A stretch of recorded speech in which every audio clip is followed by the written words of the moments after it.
Welcome to one TV special focus. ఆ ఉమ్మడి జిల్లాలో బీఆర్ఎస్ పార్టీ ఇప్పుడు బాగా గడ్డు పరిస్థితిని ఎదుర్కొంటుందా? ఆ పార్టీని వలస వ్యవహారం భయపెడుతోందా? ఆ ఉమ్మడి జిల్లాలోని ఒక నియోజకవర్గంలో కారు పార్టీని నడిపించే నాయకులే కరువయ్యారా?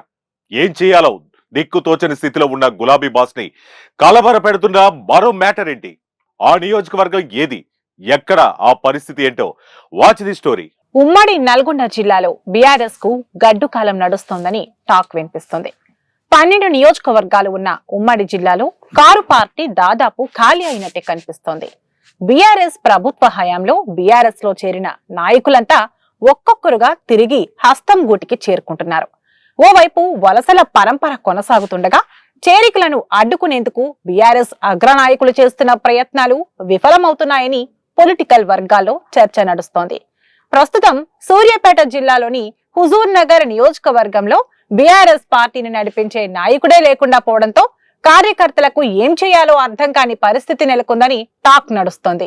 మాజీ ఎమ్మెల్యే సానంపూడి సైదిరెడ్డి పార్టీ మారాక నియోజకవర్గంలో కారు నడిపే డ్రైవర్ లేక క్యాడర్ మొత్తం పక్క చూపులు చూస్తోంది.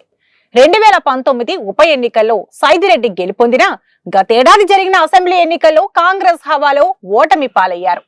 అక్కడ ఉత్తమ్ కుమార్ రెడ్డి భారీ విజయం సాధించారు. ఆ తర్వాత జరిగిన పార్లమెంటు ఎన్నికల సమయానికి సైదిరెడ్డి పార్టీ మారి బీజేపీలో చేరారు. దాంతో ఆయన్ను కమలం పార్టీ నల్గొండ ఎంపీగా బరిలో దింపింది. కానీ ఆయన అక్కడ కూడా ఓడిపోవడంతో సైలెంట్ అయ్యారట. ఏడాది కాలంగా నియోజకవర్గానికి బీఆర్ఎస్ కొత్త ఇన్ఛార్జ్ ను నియమించకపోవడంతో పార్టీ శ్రేణులు కూడా పరేషాన్ అవుతున్నారట. నియోజకవర్గానికి ఓ మాజీ మంత్రిని బాధ్యతలు తీసుకోవాలని కేసీఆర్ సూచిస్తున్నా ఆయన మాత్రం నాకొద్దని చెబుతున్నారు. నడిపించేవారు లేక కొత్తవారు రాక క్యాడర్ దిక్కుతోచని స్థితిలో పడిపోయిందని నియోజకవర్గంలో జోరుగా ప్రచారం జరుగుతోంది. సైదిరెడ్డి పార్టీ మారే సమయంలో కొందరు లీడర్లు మాత్రమే ఆయన వెంట నడిచినా మరికొందరు కాంగ్రెస్ పార్టీలో చేరారు. దీనికి తోడు సైదిరెడ్డి ఎమ్మెల్యేగా ఉన్న సమయంలో ద్వితీయ శ్రేణి నాయకులు ఎదగడానికి ఏమాత్రం అవకాశం ఇవ్వకపోవడంతో ఆ పార్టీ పరిస్థితి ఇప్పుడు అత్యంత దయనీయంగా తయారైందనే వాదనలు బలంగా వినిపిస్తున్నాయి. ఇక హుజూరాబాద్ నియోజకవర్గం మొదటి నుంచి కాంగ్రెస్ కంచుకోట.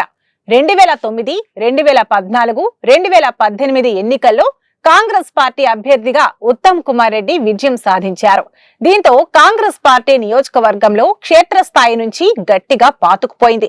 2018లో ఉత్తమ్ కుమార్ రెడ్డి ఎమ్మెల్యేగా గెలిచిన తర్వాత అధిష్టానం ఆదేశాల మేరకు నల్గొండ ఎంపీగా పోటీ చేసి విజయం సాధించారు.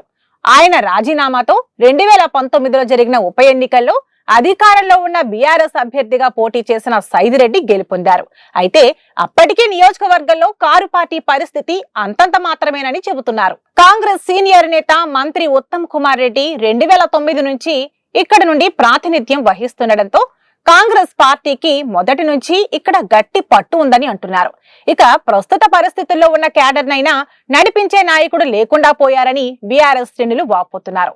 తమను ముందుకు నడిపే లీడర్ కావాలంటూ వారంతా హైకమాండ్ ను కోరుతున్నారు. కనీసం జిల్లాలో బీఆర్ఎస్ కు పెద్ద దిక్కుగా ఉన్న మాజీ మంత్రి జగదీష్ రెడ్డినైనా హుజూర్ నగర్ ఇన్ఛార్జ్ బాధ్యతలు తీసుకోవాలని కోరుతున్నా ఆయన మాత్రం ససేమిరా అంటున్నట్లు సమాచారం. మరోవైపు గులాబీ బాస్ ను స్థానిక సంస్థల ఎన్నికల వ్యవహారం కూడా కలవర పెడుతున్నట్లు సమాచారం. ఉమ్మడి నల్గొండ జిల్లాలో సూర్యాపేట మినహా అన్ని మున్సిపాలిటీలు కాంగ్రెస్ ఖాతాలో చేరాయి. ఎంపీపీలు, జెడ్పీటీసీలు, మాజీ సర్పంచులతో పాటు బడా చోటా లీడర్లందరూ గుంపగత్తుగా కాంగ్రెస్ గూటికి చేరిపోవటం బీఆర్ఎస్ అధినేతకు తలనొప్పిగా మారిందట. దీంతో రాబోయే రోజుల్లో జరిగే స్థానిక ఎన్నికల్లో కారు పార్టీ నుంచి పోటీ చేసే అభ్యర్థులే కరువయ్యారనే వాదనలు వినిపిస్తున్నాయి. గడ్డు కాలాన్ని అధిగమించేందుకు బీఆర్ఎస్ ఏం యాక్షన్ తీసుకుంటుంది? పార్టీ క్యాడర్ ని మళ్లీ యాక్టివ్ చేసే బాధ్యతలను కేసీఆర్ ఎవరికిస్తారు? స్థానిక సంస్థల ఎన్నికల్లో కూడా బీఆర్ఎస్ కి పరాభవం తప్పదా అనే చర్చ ఇప్పుడు నడుస్తోంది. సో ఇది ఇవాల్టి వన్ టీవీ స్పెషల్ ఫోకస్. మరో ఇంట్రెస్టింగ్ టాపిక్ తో మళ్ళీ కలుద్దాం. Until then keep watching one TV news. ప్రతి క్షణం ప్రజల పక్షం.